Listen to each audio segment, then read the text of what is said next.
What's up, everybody? Another episode of Ripple Effect Podcast. This is episode 50. I'm super excited. It's a little over a year ago I had this crazy idea to start this podcast because for some reason I thought I was capable of doing it, and I guess in some sense I am, because I'm still doing it. But it was just no reason to believe that this was going to be successful, besides the fact that I was just passionate about sparking ideas and sharing ideas and hopefully doing for other people what podcasting has done for me. And that's after high school and getting into what this so-called real world, what we call the real world, of working a full-time job and just taking care of your adult priorities and responsibilities, that you kind of turn off your brain and you don't really have any time to learn any new exciting ideas or thought expanding ideas or read anything interesting or whatnot. And podcast kind of filled in that for me. It kind of made me realize how much I enjoyed learning and education, and which, school really didn't do that for me. And I don't know if it was a lack of information or the lack of being able to forward that information in a thought-provoking way, but podcasting definitely did it. And when, we all have to commute, we all have to go some drive, we all have to, wait in the bus or, do house chores or whatever. And, even when I was painting walls, if I'm painting walls, I'll have a podcast in the background. And it was I just love the fact that I'd have interesting people talk about interesting topics that I really didn't have any close friends or many close friends to talk about with. And so it just, it was cool. It was cool to be able to, like Boki Nakbar said on my podcast, get a free education. You kind of feel like you're getting a free education. You're getting historians, you're getting philosophers, authors talk about their work. And it just, it does feel like a free education, for a lack of a better term, I guess. And I just, a year later, to sit down with Dr. Brzezinski, who's had his legendary fight with the FDA, and everybody from Gerard Williams, who wrote Grey Wolf, and is a journalist who's worked for everybody like the BBC and whoever, and Dan Carlin, that has one of the most popular podcasts in the world, Hardcore History and Common Sense podcast, and Ben Bolin from Stuff They Don't Want You to Know, one of my favorite YouTube shows, and that I've been watching forever, and James Corbett. It's just all these people that I'm a huge fan of. To be able to look a year later and to have all these people on, it's amazing, because there are a lot of podcasters out there, and it's hard to kind of stick out in the bunch. And I don't have a background like there's a lot of comedians and authors and musicians and people who kind of are famous or popular before starting a podcast. So it was hard to kind of start from scratch and work your way up. And I've been lucky enough that I've had these guests to come on with no incentive besides the fact that, I just am willing to share their work, their message, their ideas, and bounce these ideas and in hopes to, I guess the slogan of the show, provoke thought and start a ripple. And that's really the goal. And the fact that these guys are kind enough to come on. And I remember when I first started the podcast, a lot of people would say that. They're like, well, what's the incentive to come on? Why would people want to come on? And I'm like, well, you'll be amazed how many people actually just really care about these issues and care about expanding the audience and sharing these new ideas with different people. And even if it's just one new fan or two new fans or just provokes thought in one new person, I think that makes it worthwhile to them. The same way that doing this podcast, even if I possibly reached very few people, if anybody, felt worthwhile to me. So it just it really is a awesome thing, and it's awesome that I'm always telling people, hey, chase your dreams, follow your dreams. What makes you happy, do it. Don't let excuses, don't procrastinate. It's like that book, the War of Art, about procrastination, and that kind of has to do with people who write. But it really, you can use those. It talks about resistance and stuff like that, and you can really use those lessons and put them towards anybody. It doesn't matter what you're doing or what you would like to be doing. You can kind of look past resistance and kind of follow, because that's really what life is about. And unfortunately, we get stuck in these very unfulfilling lives where we just do the same old, and we just take care of our priorities or what we call adult responsibilities, and then that's it. And then and then that's a noble life. And you guys have heard me say this billions of times on the show, and I just I think it's important. I mean, the same way that I pursued this podcast and my music, which actually another announcement on the 50th episode is my EP is out, The Ripple Effect, which is the title of the EP. Also has a song called The Ripple Effect on there, which both have sparked the name of this podcast, because my music was supposed to do the same thing, and hopefully is doing the same thing this podcast is doing. That's provoking thought and hopefully starting a little ripple of change and opening consciousness and just being more aware and just, I guess, self-reflecting, all these things that I think are just so important. And hopefully we all do that and work on those things. And so, so that's another awesome announcement. So, and I haven't let procrastination or other things get in the way of doing what I enjoy, because I feel like that's way more important than working a couple extra hours at the job to make a couple extra $100, which I'll just end up spending, somewhere else. And then I'll be in the same hole. Then I'll just work a little bit more overtime so I can make a little bit more money, but then I spend it, and then I'll just work, and then it's just endless. And is any of that stuff fulfilling? It's not. What's really fulfilling is doing this and being able to talk to people and just finding what makes you happy, what you're good at, or what you just want to be good at, and work on that and do that and pursuing that. And I think that's so important. And I think one day, when we get old, we'll be looking back. And you want to be happy with the path you took, and you want to be happy with the life that you led, and the memories you left behind. And one day we'll be having the conversation about what type of casket you want, or where you want to be buried. And these are conversations that we always stray away from when we get afraid of talking about, or I think we deny death, and we're in denial of death. And I think that there's something about reminding ourselves that we are just flesh and blood, and we're not going to live forever. That reminder makes it a little easier to pursue the things you love, because I think when we deny death, we just assume we have forever. And then one day when you're closer to the finish line than the starting line, you'll look back and be like, well, am I really happy with what I've done or what I leave behind? So it's just, these are all questions that are things that I ponder on many times, and I've talked about on the podcast, and I just think these are all important questions. But before I make this intro too long, again, I truly appreciate everybody who's been on the podcast. I truly appreciate everybody who listens to the podcast. Unfortunately, Sean's Wi-Fi connection was a little weak, so we did just audio podcast. We attempted a video, but it was a little blurry, and the quality wasn't very good, so we did audio for a better quality, which most people listen to this anyways. They don't watch it, but I know some people do enjoy watching it or whatever. And remember to check out the EP, the new Ethereum 60p. You'll hear all the music you hear on the podcast will be on the EP, so you'll be able to check that out if you want the full high quality version of the songs. So, and the full length version of the songs, check that out. Remember to rate the songs, rate the podcast, like the songs, like the podcast, and all that stuff. And anything you can do to help out, I truly appreciate it. So thanks again, guys, and I'll see you next time. Peace. Believe in the ripple effect.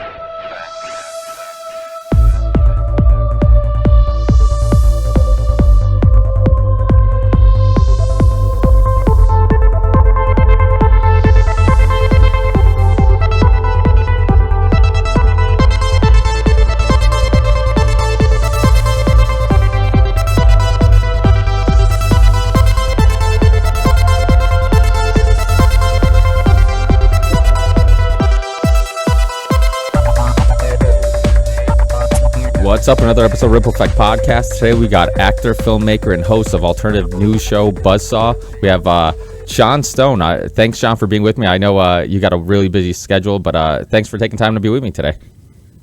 Oh, of course. It's a pleasure to be on. Thank you, Ricardo. Hey, no problem. Hey, you called me by my full name. How'd you know my name was Ricardo? Oh, probably from Facebook or something? Well, that's what you come up on as far as your proper full name, right? Oh, really? Oh, okay. Yeah, I just thought it was Ricky everywhere. Yeah, that's my full name. It's funny because growing up, I was born in Portugal, and when I came to America, I was so embarrassed of being the immigrant kid that I told everybody my name was Ricky.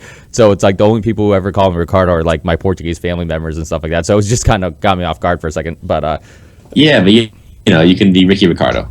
Yeah, believe me, I got a lot of that growing up.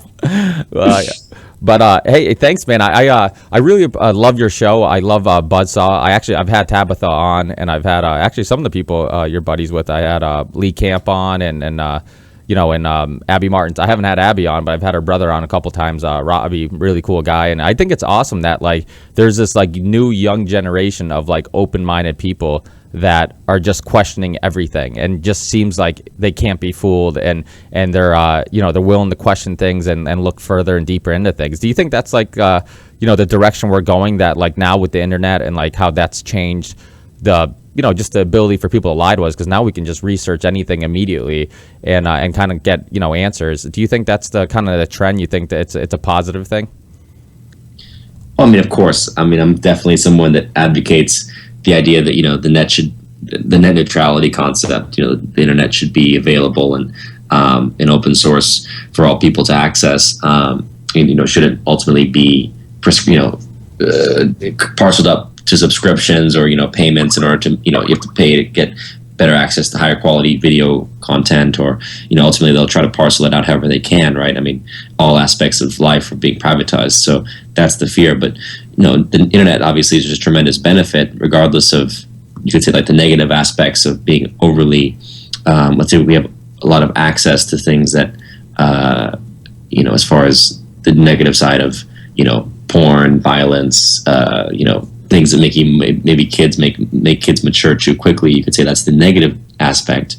But just like all things that are positive, there's always a negative. Going back to the creation of the discovery of fire, and how fire can warm you, or it can destroy, it can burn down villages. That's the nature of the reality we're in. Everything is a two-edged sword. But when it comes to this vanguard of people who are so-called awake and trying to wake others up, I don't necessarily know that this is a new phenomenon, but I do believe that because of the internet, there are more people out there who can realize, what, I'm not the only person that believes this, or I'm not the only person that's had this strange experience. I'm not the crazy person anymore, right? Because you can actually go and realize there are thousands, and if not millions, of other people with similar experiences thinking the way you are, and that all of a sudden creates a globalized community of thought and awareness that was not there before the internet.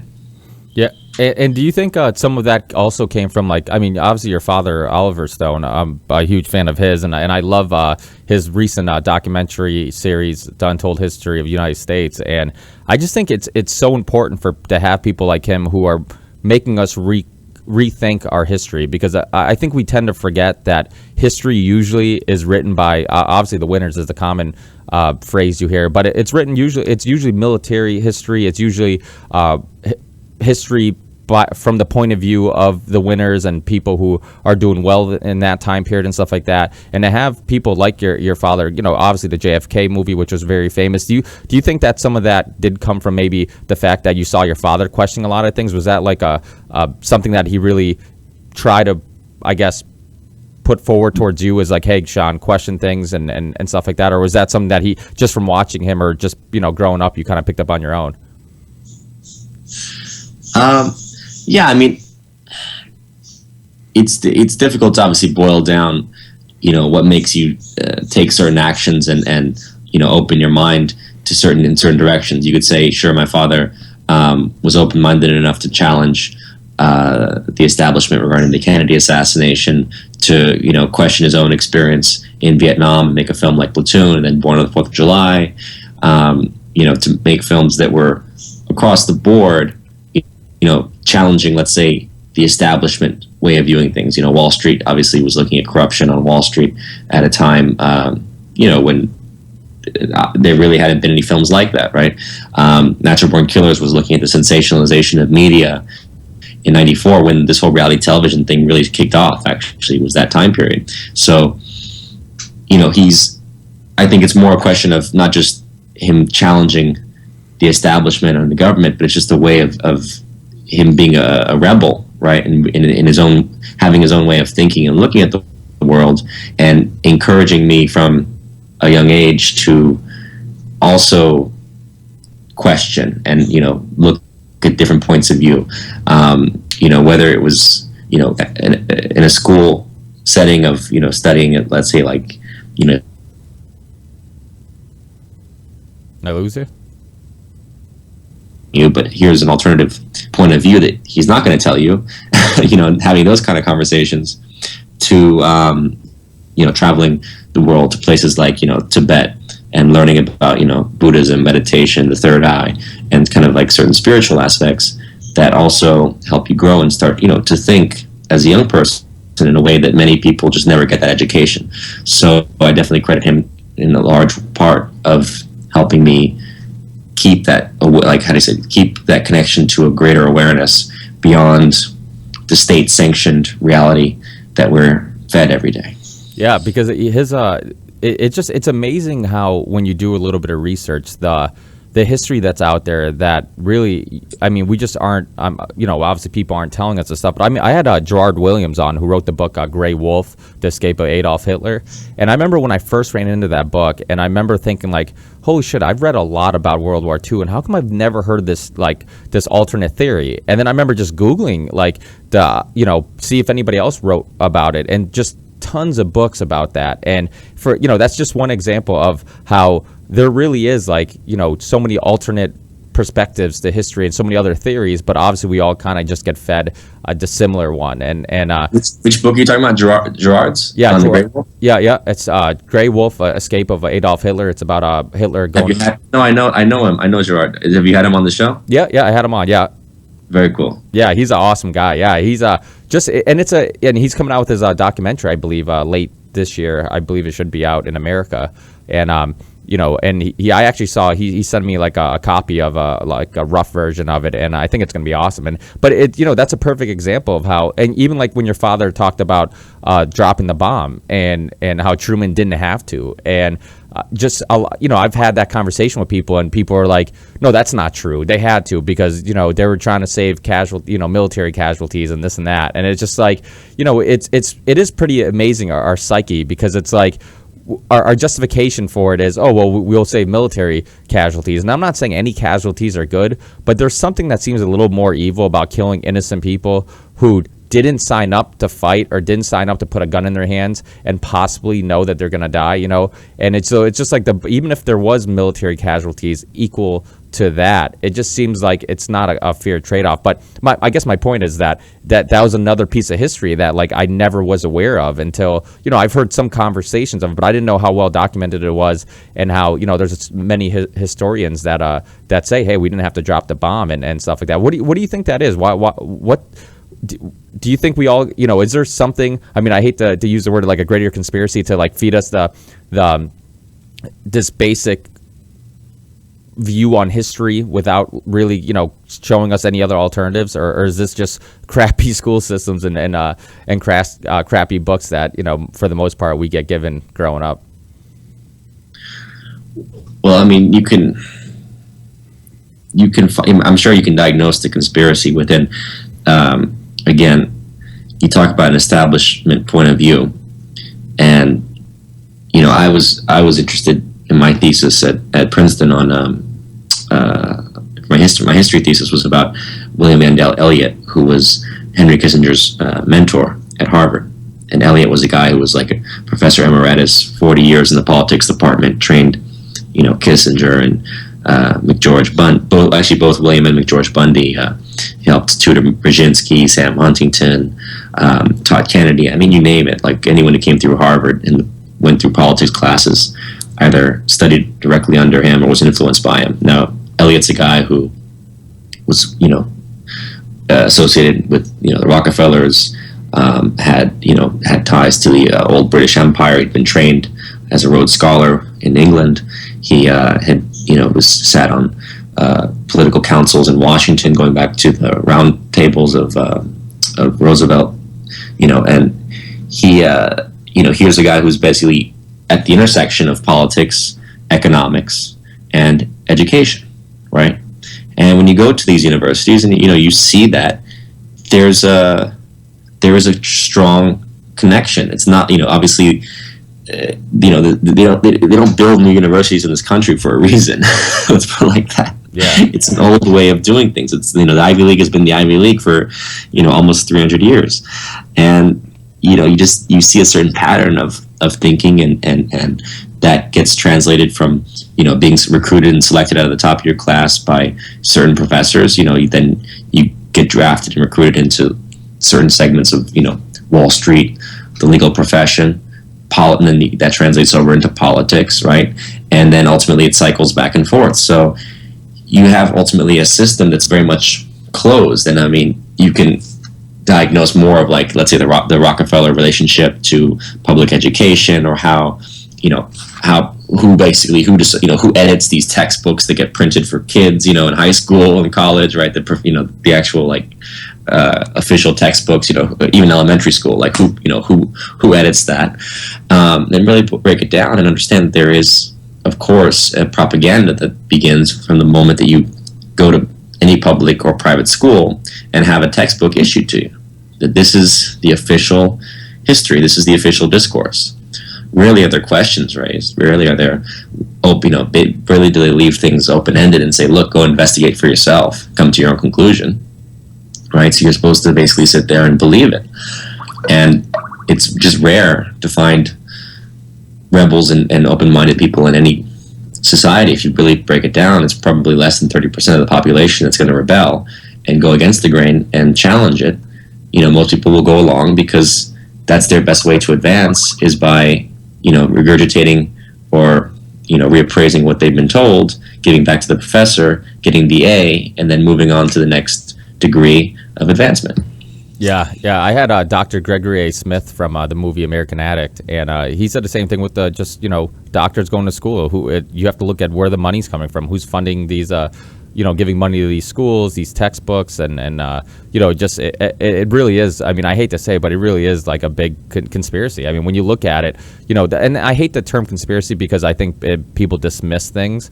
But you look at, really where the money comes from, and that's what it seems like it comes down to. A lot of it comes from down to money. But, I had Russ Baker on from Who, What, Why, and, we were talking about, just birth control, and like Margaret Sanger, and how she was eugenics, into eugenics, and a racist, and that was the beginning of birth control and Planned Parenthood and all these other things. And a lot of this stuff is well documented, and you can just go to Wikipedia and read it, But it is funny how certain stories, like, because it's old, it's almost like okay to be an open secret and obvious to the public, and it just seems like today's secrets are just a little better. They're better hidden than things that happened a long time ago, because it's like they assume that we're going to think, oh, it happened a long time ago, that shit's not happening now. But of course it's happening now. Of course, there's still a lot of powerful people from, I mean, you look at it, all the just groups, these clubs like Skull and Crossbow, or Skull and Bones, and Bilderberg Group, and all these groups, and to think that they all get together and they have, the CFR, all these groups get together and there isn't something going on is just insanity to me. It just, there has to be a link, and there has to be a reason why it's secretive and stuff like that. And even in Hollywood, I know there's been books, and I forget who the author is, the 30 or he's a 32 degree Mason, Robert Sullivan, who wrote a bunch of books about like secret Mason, just hidden kind of visual things and symbols in Hollywood and stuff like that. And you being so close to Hollywood and actually being a part of Hollywood, because you obviously have acted in a lot of your dad's movies and your own films, and been around a lot of that world. Is there a lot to that, or is it a lot of it's just us connecting dots? The problem is that we're talking about a reality that we don't really understand, which is to say, there's more going on than the physical realm. And why, a lot of what the secret history of Masonry and Rosicrucianism, Templars, Sufis, all these different secret sects that require initiation, even early Christianity, and the nature of what Christ was saying. He was saying, look, there are things I can't tell you. I can't throw pearls before swine. I cannot speak to those who don't have the ears to hear what I'm saying, right? There is a secret knowledge, and it is what's called occult, and it gets passed on. Some people take it more seriously than others, but it's there. It exists within Skull and Bones and societies like that, at least in the inception. But so when we're talking about the nature of this reality, how much are we being influenced by forces that are unseen? How much are we tapping into a collective unconscious, as Jung would have described it? I mean, he spent a whole life studying these experiences that he started to have when he was breaking down and having visions and seeing through the veil in a sense, and trying to understand what the source of it is. So you take a film like Natural Born Killers, which you could say is full of Illuminati symbolism. There's a moment when Sizemore is talking about how he was traumatized. He went through basically a traumatic experience as a child, which is kind of like a monarch kind of programming, and it turns him ultimately into a bit of a pervert. Sexually, he's a pervert, but he's also a fanatic, and he's got a lot of these issues. But he's also a police officer, right? He's the institutional guy that's really an asshole, but he's backed by he's got the badge, right, to protect him. And when he's describing the trauma he went through, he's talking about the sniper that was in Texas, that was UT, climbed up on top of the tower there and started shooting people and killed his mother. And so he's describing the scene of being a kid and seeing his mother's brains get blown out. And it cuts from that description and that moment to a butterfly, right? And you're thinking, wow, that's like a complete symbol of monarch mind control. Yeah. But does that mean that my father and the editors actually understood what they were sending out? I don't think so. I don't think my father understood at that point that consciously that he was sending a message of monarch mind control. But somehow he tapped into it because maybe it's primordial. Maybe it's, maybe it was part of the overall gestalt and, the greater psychology, let's say, of a time that he was tapping into. So that's, I think, oftentimes at play. So I read Sullivan's book, and he's a Mason, and I don't think he would necessarily say that Hollywood is intentionally sending Masonic storylines out there. But again, these people are artists, and they're tapping into a different dimension, which we call imagination, which also has an existence and has a life of its own. And anyone who understands the nature of ritual and magic understands that you're talking about entities and beings that don't exist in this plane of reality, but they are interacting with us. So because we don't understand the full scope of reality, it's very difficult to speak on these subjects, Yeah, it's funny because I had Cara Santa Maria on, and it's she's very science driven, and anything that can't be proven scientifically she just kind of dismisses. And I remember asking her, like, at the end of the podcast, like, we had a huge conversation, and then I'm like, do you think 20 years from now or 50 years from now we'll understand something that at this moment we because a long time ago, when they didn't understand things, they thought a lot of things were spiritual, they thought whatever. And I'm like, do you think we're going to have some breakthrough with, like, understanding that maybe gravity doesn't exist, or reality isn't what we see, and it's just really is just a reflection of light and vibrations and all that stuff? But I mean, do you think we're going to have some big breakthrough? And she's like no, she's like, what we see is what it is. I don't think we're going to see any more big breakthroughs. And it was funny because I for some reason that stuck with me, because I'm like, for some reason I have a feeling that people a long time ago said the same thing. It's like, I think we're so far from understanding the complete story. I mean, there's things we still don't understand, like, why the fuck does our brain erase our dreams immediately after we wake up? I mean, you remember it for a little bit, but almost everything about our bodies, like, people say there's a reason for it. There's a reason why we have eyebrows, to keep the sweat from our eyes. There's a reason why so it's just like, well, what's the purpose of our brain erasing this world we go into, and what's up with the placebo effect? How, we still don't understand that. Why does that work? How can we mentally convince ourselves that that's something works that isn't really scientifically doing anything? And and this goes to the third eye and the pineal gland and all this other stuff that really it's just things that we haven't really looked into enough to really fully understand. And do you think that that's quite possible that there is? I mean, obviously, what we see as reality is based on our senses that we have, but do you think there's something more that we possibly aren't we aren't picking up because we don't have the senses for it? Well, of course. I mean, anyone who denies that is a fool.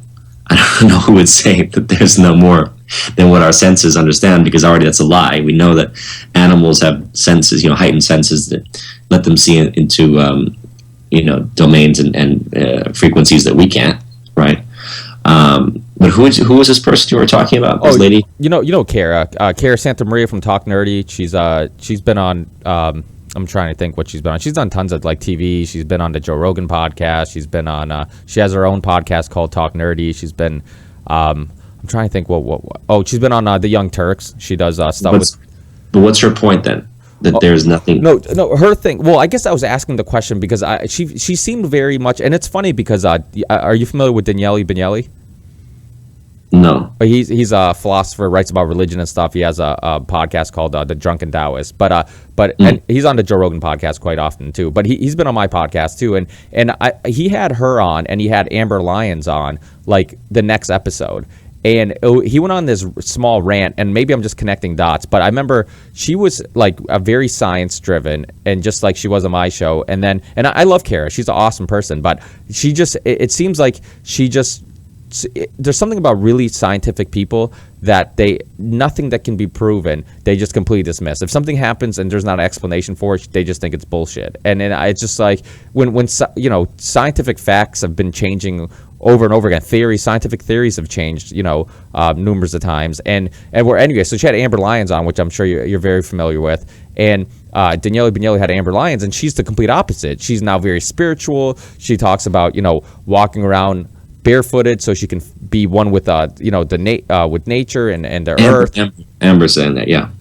And then Daniele went on this little he had this little rant afterwards, I think on the following podcast after having those two girls on, and talking about how sometimes you can have this dogma and how you can fall into a dogma. And he's absolutely right, how if you become this science person, you don't realize it, but you almost create a dogma where now you almost dismiss anything that can be scientifically proven, and you don't realize it, but you're almost closed-minded.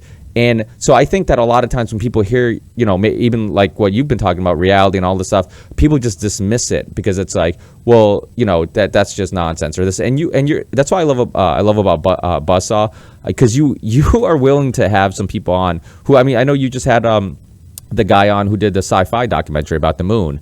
And talking about the 20th Apollo mission and all the stuff, and you're willing to dive into those conversations, and it just, I think that a lot of people will dismiss it and just say, oh,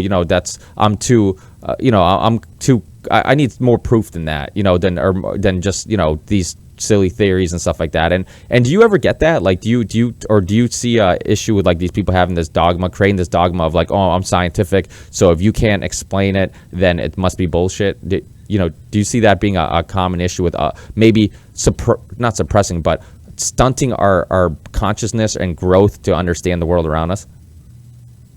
Yes. There's been this dogma that's popped up, which is the predicated on the Galileo story, right, where it's church versus science, and they've kind of concocted this idea that either you're religious or you're scientific, that there's no science to religion.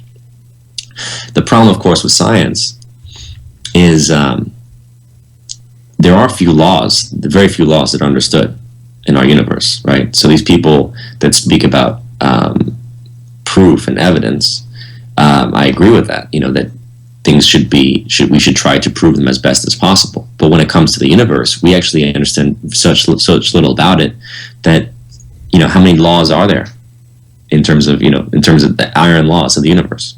Very few that we can quantify. Even gravity, as much as we can account for it and factor it as an equation, actually don't understand what it is, right? Yeah, it's still just they don't actually know if it's particles, how it actually works as far as like the phenomenon of like what gravity actually is, aside from the equation and how you equate it into how it factors into our existence. The actual essence and meaning of it is not understood.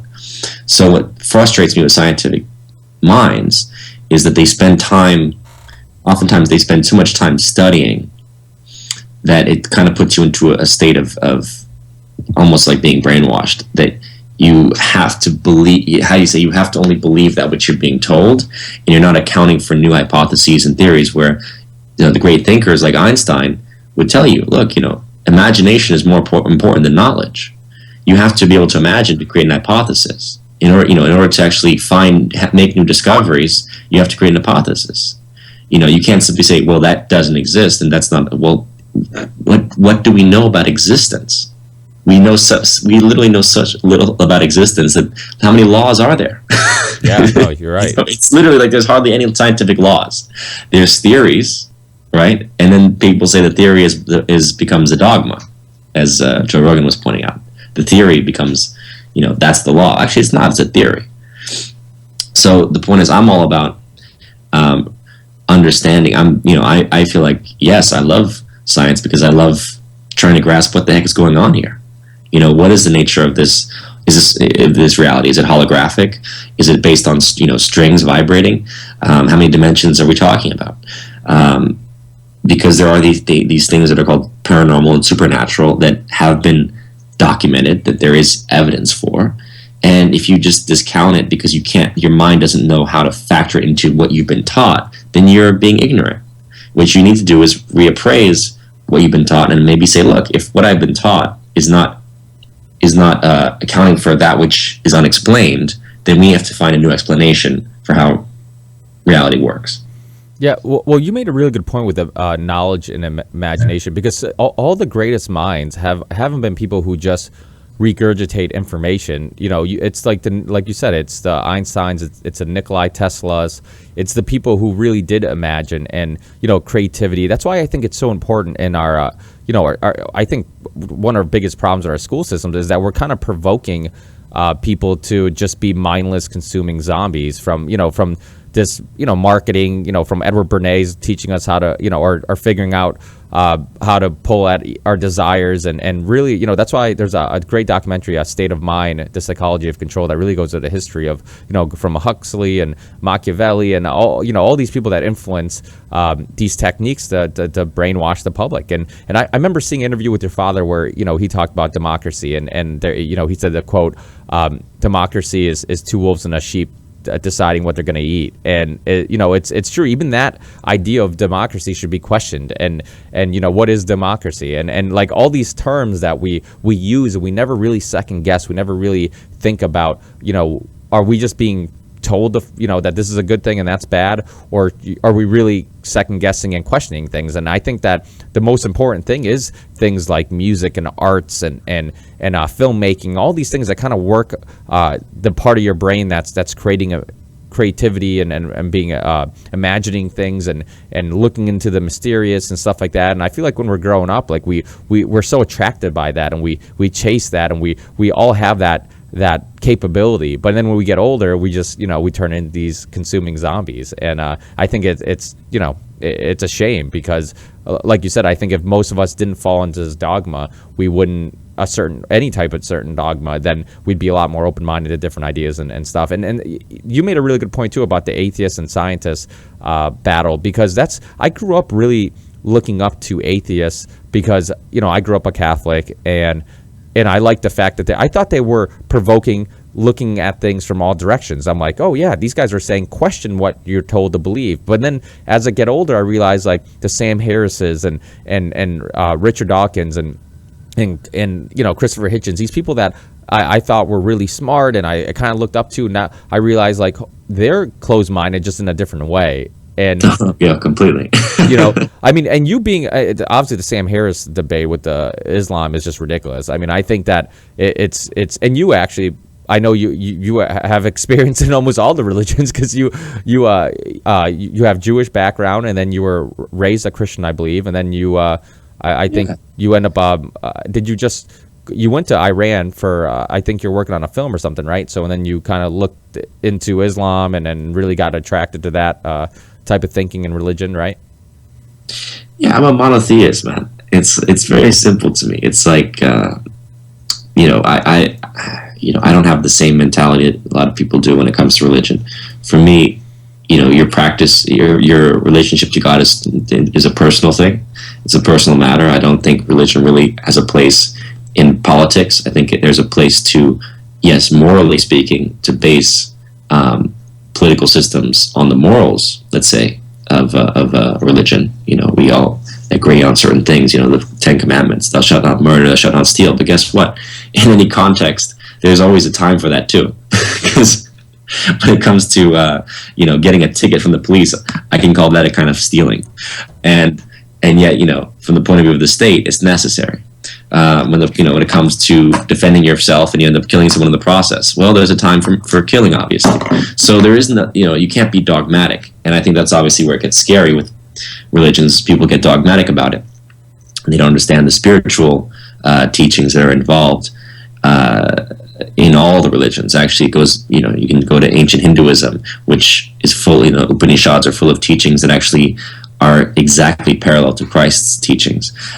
You can go to Buddhism and look at the essence of, surrender to this greater consciousness, which is very similar to Islam. There's for me only one creator, one source, and it's not a personified God. It's not a guy with a beard. It's not a Jesus figure. It's just this, the unknown that we call God. Whatever, it's, you can't even name it. Muslims call it Allah. You call it God. Some Christians call it Christ. But the point is, it's one. You can't separate it. You cannot name it. It's the creation, the creator, and we are part of that. And so I'm a monotheist, and then I look at all religions and say, look, I see the truth in it. I see I see why each prophet in that religion was a prophet, and what they were offering to people's consciousness and understanding.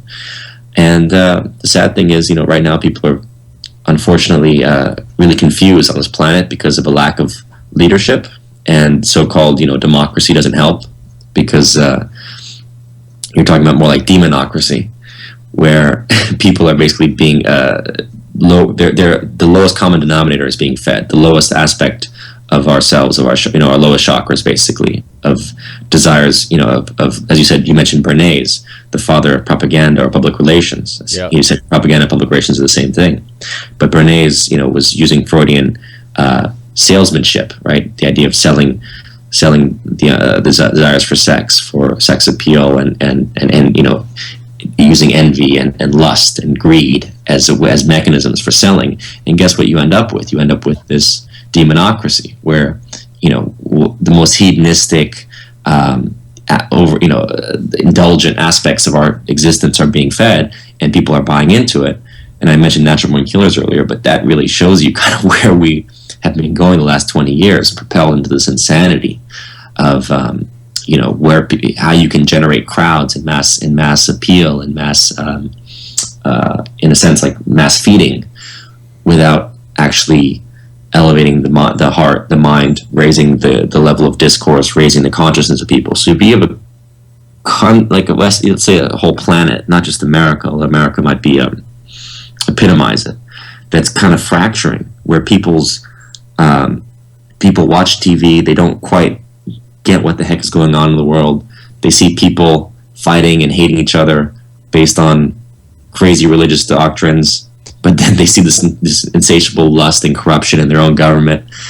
They're being told to be distracted by music videos of naked girls and Burger King commercials, and then meanwhile you try to have a discourse and a dialogue, but you don't have the time to actually sit down and think, or even know what the hell to think. It's like literally just the fragmentation of the mind. That's what I'm seeing right now. So how do in that context, you need leadership. You can't have democracy without leadership.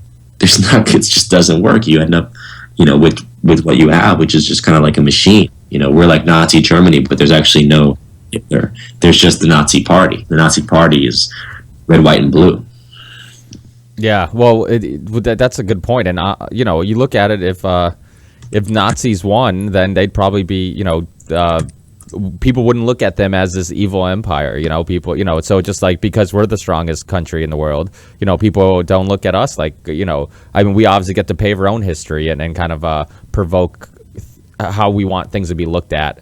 And, I've said it on the show multiple times, how I think we're like a mild version of like North Korea. It's just, people don't realize. And like you said, it's unfortunate because we do get stuck in debt early in life, and we get sold, we give credit cards to kids, so then they get in debt early. We tell them to go to college, so then they get stuck in debt. Then they become a slave to a corporate machine, and they, that sucks the life out of them. And then that becomes their, they have no fulfillment in life, no pleasure. It's all about, creating debt and then trying to pay off that debt. And I think that people get stuck in that cycle, and then you just don't have the time to research and really learn stuff. So what happens is you put on a TV for a couple minutes before you go to bed, watch CNN or Fox News or MSNBC, get sold, some propaganda, and then that becomes your perception of what's going on in the world. And then, and then you go back to work, and it's just, and it's this vicious cycle. So I know, I've heard some people talk about how, some of it is,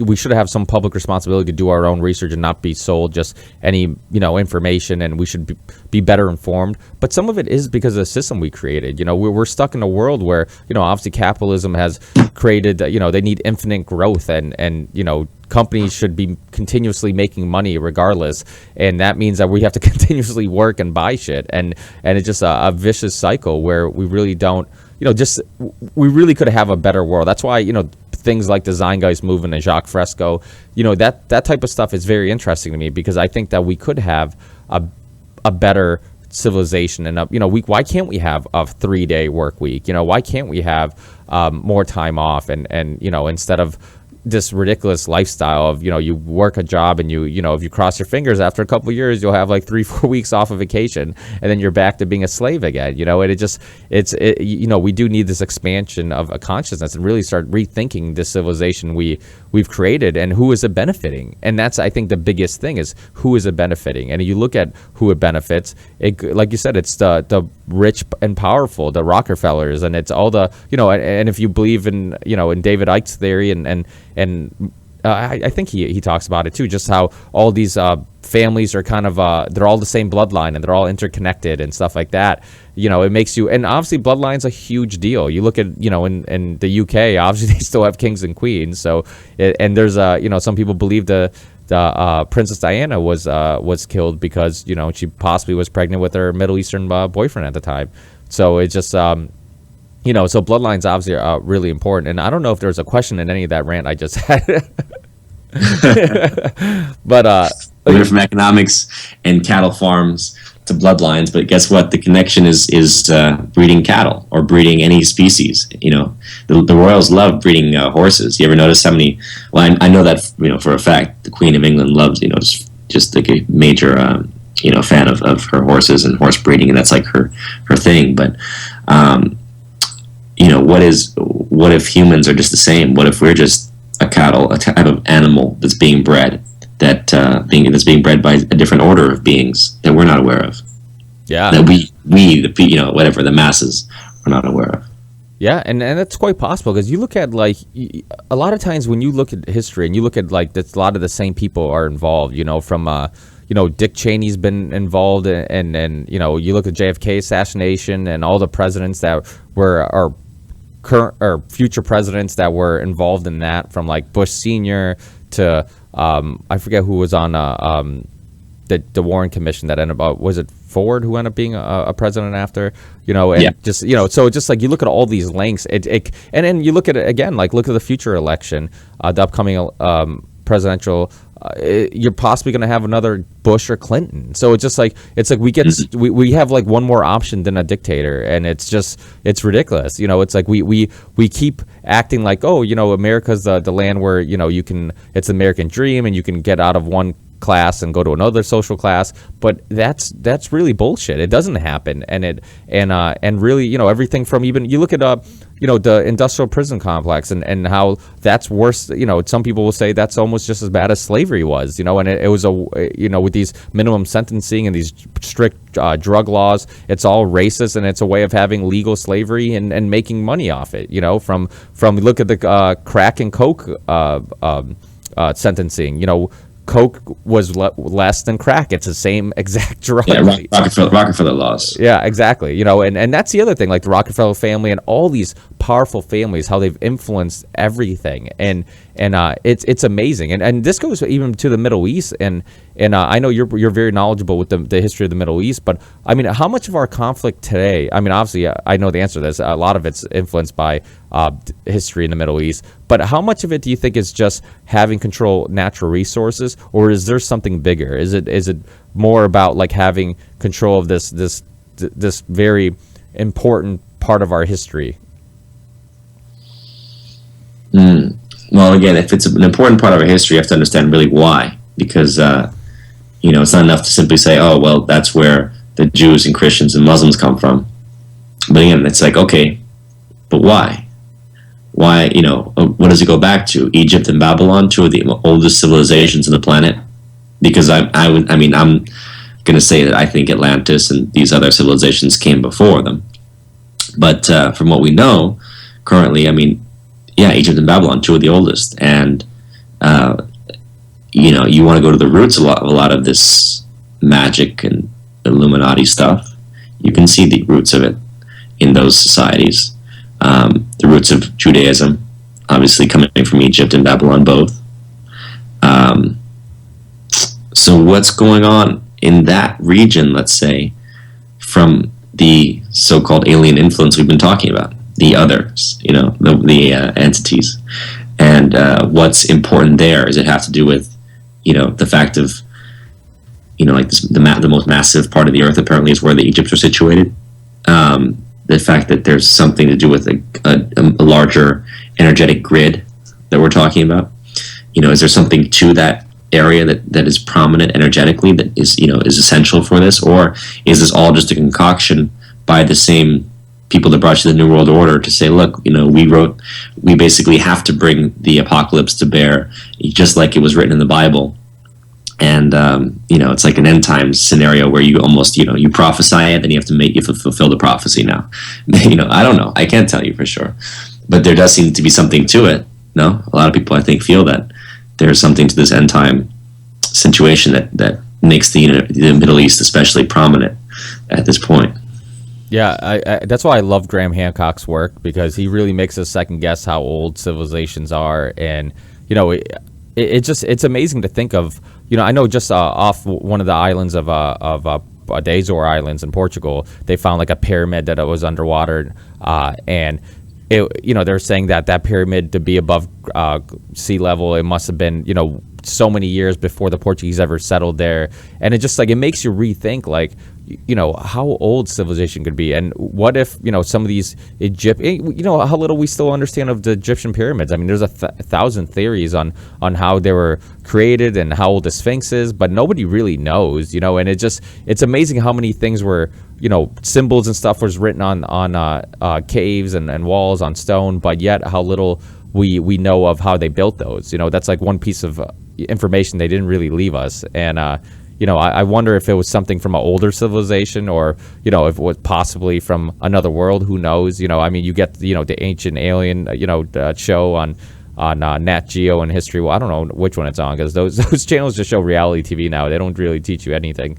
But I know it used to be on one of those channels, and it was interesting because obviously there's some things that really did seem like it had to have influence from out of this world, but there are also some things that they connected dots and stuff like that, and I think that it sucks because they do. That's the thing that sucks about any type of thing that kind of makes you think outside the box, is that you get a David Icke guy who says a lot of good things, but then people are just like, oh, he's a reptilian guy, and they completely dismiss everything he says. And it kind of sucks because, like you said, it does become this dogma. It does become this thing where people just don't. They just want to believe what their five senses can see and feel and hear. And that's where it gets fun in the conspiracy community. I mean, when I was doing conspiracy theory with Jesse Ventura, we were doing shows on time travel and reptilians and Dulce Base and Skinwalker Ranch, and I just love having these conversations where the guy will be like, you tell David Icke there ain't no reptilians, that's all bullshit. But I'll tell you what they do have. They got them 3-foot dwarves with the red hair, and they got the and it's like, and then he goes, and then they got there's Bigfoot, and he's wearing a reptilian cloak. like what? It's like, what the hell are you talking about? So basically, you believe in the little gray ones, but you don't believe in the reptilian ones. Just like, what are you doing? This is the mind we're talking about. You're dealing with a universe that's predicated in the mind, that's predicated in our minds, in our collective minds. Whatever you can think has reality. I guarantee you that. The question is always a question of like potentiality, right? The quantum issue. The Schrodinger cat. If the cat's in a box, right? The box it could release an element that would kill the cat, but you can't know unless you open the box whether the cat's dead or alive, right? And I'm kind of paraphrasing it. And the theory that the cat could be both in a certain sense, he's in a wave state. It's like he's both dead and alive, right? Because it's undetermined or unknown. And we have that subjectivity to this existence. we don't know. We don't know what we're creating together. If we focus on the negative, and if we focus on the fear and the suffering and the destruction that we're seeing and that's being fed to us on a constant daily basis by the media, then they want us to basically go back into our instinctive, fearful brain, right? The reptilian part of our brain. If we start to wake up and recognize what's occurring and have, and be clear-eyed about it, you lose the fear because you understand, okay, look, this is a game, this is a show, it's Plato's cave. They're putting on a bunch of shadows and trying to scare us or put us into a spell, but actually we're snapping out of it and looking at the situation as it is. And actually there's nothing to fear. And if you put yourself into that position, you empower yourself. And when you empower yourself, you empower those around you. That ultimately can build into a higher state of consciousness that raises the entire vibration out of this mindset which we're currently in, which is a very low vibrational mindset. So I don't know if that answers a question or not. Well, it definitely provokes a lot of other doing, and why people say, well, you're so, you shouldn't focus on the negative. And it's like, no, the focusing on the negative is watching the news. Focusing on the negative is watching what Nicki Minaj puts out in her next music video, and listening to that junk they call rap music, or watching these movies they call films, and it's just saying, what the heck am I doing? I feel stupider every time I watch one of these things. You're not challenging me. You're treating me like I'm an imbecile. Challenge, make me think, make me feel like I've learned something from this, or at least had an experience, not just been fed. They destroy the taste buds in a certain sense. That's what McDonald's was always about. It's like, if we can just get them to not know what is the difference between high quality and low quality, they'll eat anything. Yeah. And I'm just all about, no, like, raise your vibration and raise your awareness, and then they can't fool you. It's like I kind of like what Bush said. Fool me once, shame on me. Fool me twice, well, you're not going to fool me again. That's how to do it. It is hilarious that guy was nominated twice. Every time I see, if I ever watch like his Bush bloopers, it fucking amazes me. I mean, that's propaganda at its best, that you can get somebody who's that bad of a speaker and still trick people into like voting for him. I mean, a lot of it was based on like religious people and stuff like that. He knew which strings to pull. But it was just, it was amazing to, to hear him say something like that and be like, holy shit, this motherfucker represents our country. So it's, it's kind of scary, but, I love it. I mean, I think in many ways Bush was better than Obama, because you knew with Bush what you got. You knew this guy was like a moronic cowboy that just didn't really know any better. And with Obama, you're like, what the heck am I watching here? Well, am I joining a cult? Is this guy a cult leader? I mean, I can't figure out if he's, why. I was trying to figure out why people actually believed him for so long. It was kind of interesting, It's like, well, I think what happens is that we end up focusing so much on how shitty of a job the last guy did that we almost wanted, because I mean, I kind of fell into it too. A little bit, and I have to admit, I've had a lot of conversations with people on the show who said that, hey, I wasn't fooled, this and that, but I was one of the ones who kind of was fooled, and I think a lot of it had to do with my dislike of Cheney and Bush and the Republican Party so much, and then when you watch your father's Untold History of the United States, it's amazing to see how they've been talking about, one party sucks, and then the next guy will run on change. I'm change, and it's amazing how they've been using the same tactics since forever. Like, it's every presidential candidate since. But I think it works well because of the fact that we all have awful memories, or it seems like we have awful long-term memories, and it's no different than Iraq. You look at Iraq being a mess right now, and it's just like, hey guys, do you remember why it's a mess? Because we took down a guy who even though he was a bad person, he at least ruled the iron fist and kept some type of people in place where there wasn't chaos. And so it's amazing how or how Obama 1 month will try to convince us to go to Syria based on some chemical weapons, and then like a couple months go by, and then they show us some beheadings. They're like, now we can go, right? And it's just like, people forget, like, don't you see this guy just try to trick us the last time? Don't this beheading thing is just another way of getting what he wanted, and that was going there, even though obviously he was funding some of the ISIS. Oh, you mean now they're going to Syria like they Yeah. wanted last year? That's really what's going on. But Yeah. yeah, I mean, what the hell? The Islamic State. Stop calling it a state. It's not a state. Yeah. But they used to call rebels or guerrillas. Who the hell? Why would the government actually call them a state? They don't have that. They don't have that authority to claim to be a state. I'm sorry. Yeah. It's ridiculous that they keep acknowledging it as such. Well, I think it's some of it's just how little people in America understand about the Middle East, and I try to do my best to learn, because I have friends that are Turkish, I have friends that are from Egypt, and it's amazing how, you know, when people introduce themselves as, you know, and they ask, oh, you know, I'm Muslim or whatever, it's amazing the look on their face of people like, oh, you're Muslim? It's like they've done such a great job of selling, you know, and this goes back to, you know, Sam Harris and how amazingly ignorant he is to the idea that, like, you know, you're grouping the second biggest religion in the world and saying they're all extremists, and you know, and he is saying, yeah, Christianity and Catholics and all this stuff can be bad too, but he puts them on a pedestal alone and say that they're way worse than everybody else. And it's just it's amazing, and I think a lot of it is just a lack of, and people have to realize one person's, you know, hero is another, or one person's freedom fighter is another person's terrorist. I mean, obviously, you know, when we're drone attacking Yemen and all, doing all these other things, we're creating terrorists while we're supposedly fighting them. You know, and well, you know, let's just say this: if we're blowing things up, obviously it's not a holy war, right? So we're not jihadists. We have the right to declare war on who we want. But if a Muslim kills us, then obviously that must be a jihadist, right? Because for some reason they're fighting, you know, under a different rationale than we are, which is self-defense, or spreading of your ideology. In our case, our market-based ideology. In their case, apparently some kind of fanatical, you know, interpretation of Sharia law, whatever it is. But my belief is that all war should be holy.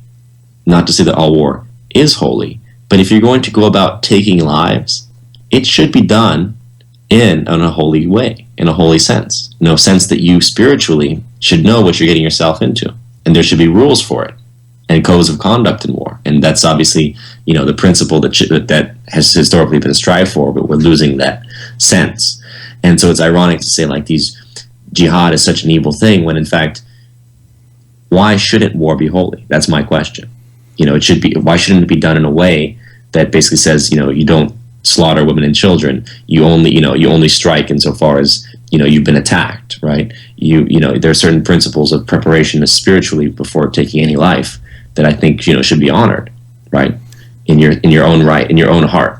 So that's why I think we're looking at a situation, you know, I've interviewed a guy on Buzzsaw about it, but, you know, a situation of tremendous PTSD and veteran suicide, you know, in America, right? How many vets? I think there was something like over a dozen of vets a day on average were killing themselves in the last couple of years. Yeah, it was like, I think Abby Martin talked about it. It was like 22 every day. It was something ridiculous, like 22 every day. Yeah. Yeah, I mean, it was a tremendous number, and the point simply being that, you know, it was over 3,000. I think it was over 3,000, if I'm correct, like last year alone. And the point being, look, there's a tremendous suffering and sorrow that's in the hearts of people who are going off to fight, and they're realizing, look, I'm not fighting for the things I thought I was fighting for, and there's something really corrupt here. And I think that's why you're seeing this, and that's not being talked about. It's not being addressed, you know, by these propagandists who say support the troops, but they don't even support their own veterans. You know, they don't understand, they don't support their wounds or help them spiritually integrate back into society or understand what they've gone through. So to me, it's like, look, war is always going to be there. I don't have you know, it's not about saying, like, you know, the religion should only be about peace. Let's be honest. No, there's no peace between mankind. We can strive to be humane to each other, but at the end of the day, if, you know, all it takes is one person, one bad seed in a society can fester and create, you know, corruption and influence many others. And next thing you know, you can have a tyrant, you can have all kinds of evil deeds that are done. So let's not kid ourselves and say, you know, there's only peace and we have to be nonviolent. Who are we to say nonviolent? We're the most militaristic people in the world. We sell more arms than anybody in the world, America. Who the hell are we to talk about violent Muslims? You know, they're not making weapons. We are. So the point being, we should actually look at the nature of holy war and ask ourselves, what's wrong with that? Only war should be sacred. It should be done in a holy way where you rectify yourself with God. And insofar as we can criticize and say, yes, there are people that obviously extremists that have killed civilians in the process on both sides, it's, that has to be denounced. But just the simple nature of war, if we don't recognize that, if we don't treat war as a sacred duty and something that is your last resort, right? It's something you don't want to do, right? Then ultimately you're going to end up with this tremendous trauma that we as a whole planet are really going through at this point. And I think, I don't know where it's going to end, because trauma begets trauma.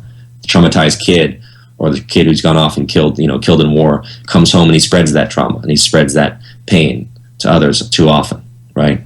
And it carries over generation to generation. So I don't know. I think it's just time we recognize that. Yeah, well, most people who are anti-war, like the most anti-war people, are people who've seen it and been there. And they, the Ron Paul, a lot of people talked about his foreign policy being extreme, but he got more money from from ex-military and veterans than anybody. And so I think that tells you something. People want to check out his stuff. He's going to be on Buzzsaw, which is, I believe you have one new episode every week. And you can find that on, actually you can Google it, but it's also on the Lip TV. They have a YouTube channel, which you can find this Buzzsaw episodes, and Sean hosts the show, and he has people from, all different parts of alternative media to people that, believe in some of the stuff he's talked about today from, I know, like I talked about briefly about the sci-fi film about the moon and possibly some stuff that we haven't found yet and some alternate theories on what's there and all these other things. And I think if anybody listens to this show, they'll realize that Sean's willing to kind of get into any subject and anything. So he's not afraid to, go into different realms. So thanks again, Sean. I really appreciate you being on. And I know you have a documentary that you're working on also in Iran that you went there for, called Jinns. And I don't know too much about it, but I'll be looking forward to kind of look into that too and see what that's all about. Yeah, sometime in the future. Documentaries are interesting. They're beasts of their own. So it's not like a film where you actually have like a certain shooting schedule and release schedule. But I appreciate you having me on. Yeah, thanks. I appreciate your time. I really appreciate having these conversations. It's awesome to meet people who, these are one of those shows that I know people are going to listen to, and you're definitely going to have people, rethink what they thought they knew. Good. which is the purpose, and that's what's awesome about your show Buzzsaw, and then everybody in the alternate media world who's kind of provoking thought and hopefully opening people's consciousness a little bit. Absolutely. Hey, thanks, Sean.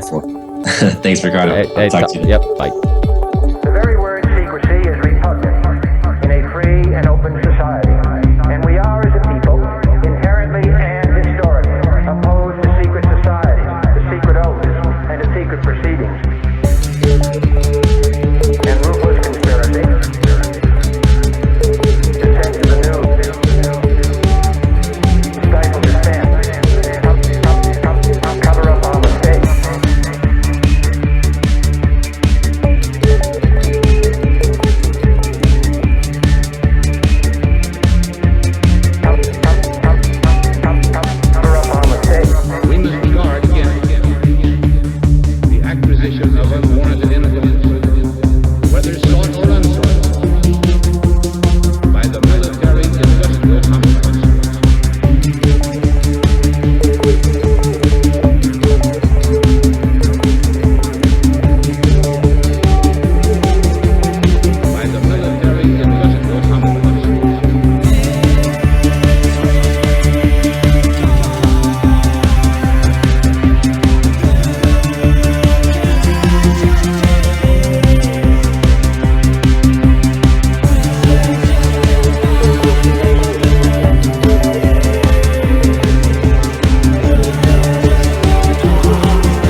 There are miracles. There are no heavens. There are no third worlds. There is no West. There is only IBM and ITT and AT&T and DuPont, Dow and Exxon. Those are the nations. The world is a college of corporations. The world is a business.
The truth.